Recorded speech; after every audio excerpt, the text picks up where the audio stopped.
आपल्या सर्वांचे दैवत पांडुरंग परिवाराचे कुटुंब प्रमुख म्हणून ज्यांनी आयुष्यभर ह्या तालुक्यातल्या सर्वसामान्य माणसाची सेवा केली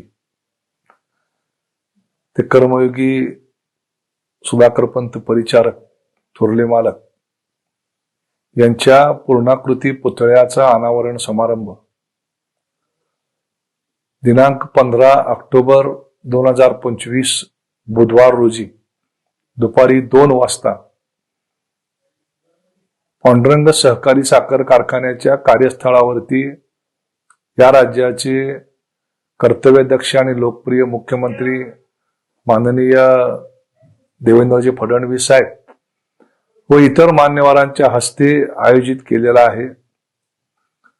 प्रत्येकाला मोठ्या मालकांना आदरांजली वाहण्यासाठी त्या ठिकाणी निमंत्रित करणे हे माझं कर्तव्य होतं, परंतु वेळेअभावी मी आपल्यापर्यंत प्रत्यक्ष भेटून किंवा निमंत्रण देऊन पोहोचू शकत नाही। परंतु आपण ह्या कार्यक्रमाला अगत्य उपस्थित राहावे अशी आमची सगळ्यांची आग्रहाची विनंती आहे। तेव्हा हेच आमंत्रण समजून आपण वेळेत वेळ काढून उपस्थित राहावं ही विनंती। धन्यवाद। नमस्कार।